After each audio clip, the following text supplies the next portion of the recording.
اگر تم حقیقتاً قرآن کی حقیقی تفسیر جاننا چاہتے ہو اور اس کو سمجھنا چاہتے ہو تو آؤ مجددین کی بارگاہ میں.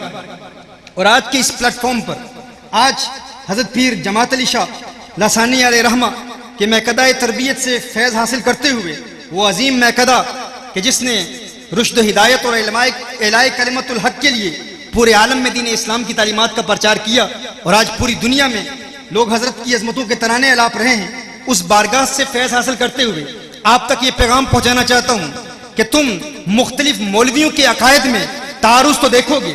مختلف مولوی جنہوں نے کتابیں پڑھی ہیں، جنہوں نے دین کے علوم و فنون پڑھے ہیں، لیکن اس خانقاہی نظام سے دور ہیں، ان کے کلام میں، ان کے تراجم میں، ان کے تفاسیر میں تمہیں تعارض تو ملے گا، لیکن کاش تم نقشبندی میکدے میں آتے، کاش تم خواجہ غریب نواز کی بارگاہ سے فیض حاصل کرنے والوں کی بارگاہ میں زانوِ تلمس طے کرتے تو تم حیران ہو جاتے. رب کعبہ کی قسم، جو عقیدہ خواجہ غریب نواز کا ہے وہی عقیدہ پیر جماعت علی شاہ لسانی کا ہے.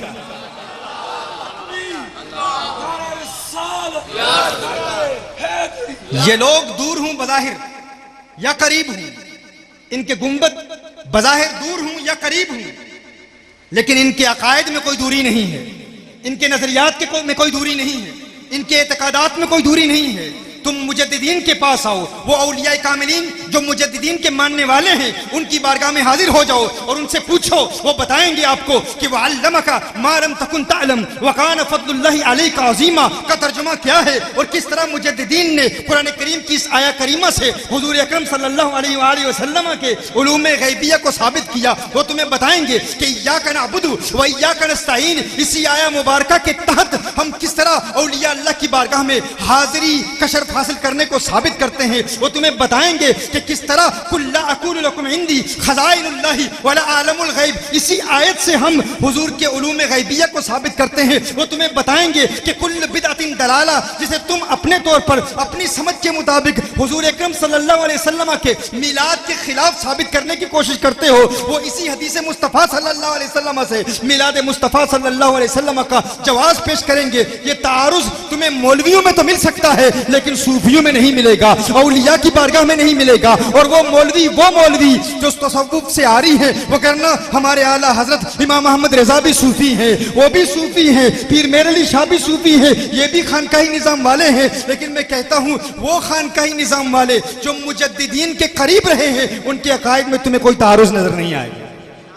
اسی لیے آج دن تک جو غیر مسلم ان صوفیات کی بارگاہ سے فیض حاصل کر کے حلقہ بگوش اسلام ہوا ہے، وہ کبھی مرتد نہیں ہوا، وہ کبھی دین سے دور نہیں ہوا. آج بھی دیکھ لیں، یہ لوگ آپس میں ملے ہوں یا نہ ملے ہوں، یہ قریب ہوں یا دور ہوں، کتنا فرق ہے. پھر جماعت علی شاہ لسانی کے علیہ رحمہ کے دربار اور امام احمد رضا رحمہ اللہ کے دربار میں کتنا دور ہے. ظاہری طور پر بہت بعد ہے نا، بہت دوری ہے. لیکن میں حضرت کے سوانح حیات پڑھ رہا تھا اور میں حیران تھا کہ جو بریلی کے قلندر نے کہا ہے وہی علی پور کے مجاہد نے کہا ہے. کوئی فرق نہیں ہے. ظاہری طور پر دوری ہے، ظاہری طور پر دوری ہے، لیکن اس ظاہری بعد کی وجہ سے نظریات میں بعد نہیں ہے. وہ قریب ہوں، وہ جماعت علی شاہ لسانی ہوں یا جماعت علی شاہ محدث علی پوری ہوں، وہ قریب ہوں یا دور ہوں، ان کے عقائد میں کوئی فرق نہیں ہے، ان کے نظریات میں کوئی فرق نہیں ہے. وہ قادری ہو یا چشتی ہو، وہ نقشبندی ہو یا سروردی ہو، جس آستانے سے تعلق رکھتا ہے ان کے نظریات کو دیکھو، ان کے اعتقادات کو دیکھو، بلکہ میں کہتا ہوں ان کے کلام کو دیکھو، ان کے کلام کی ترتیب کو دیکھو. اعلیٰ حضرت علیہ رحمہ کے متعلق کچھ لوگوں نے کہا کہ پیر میر علی شاہ سے ملاقات ہوئی ہے، کچھ نے کہا نہیں ہوئی. میں نے کہا ملاقات ہوئی یا نہیں ہوئی ہم یہ نہیں جانتے، لیکن ہم یہ تو جانتے ہیں کہ ان کے عقائد میں ہم آہنگی ہے.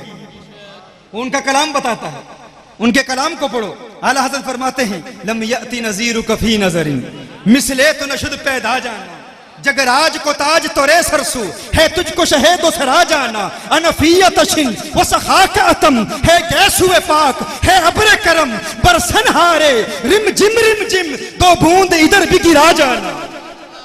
یہ کون کہہ رہا ہے؟ یہ بریلی کا قلندر کہہ رہا ہے، یہ اعلیٰ حضرت کہہ رہے ہیں. کیا فرماتے ہیں؟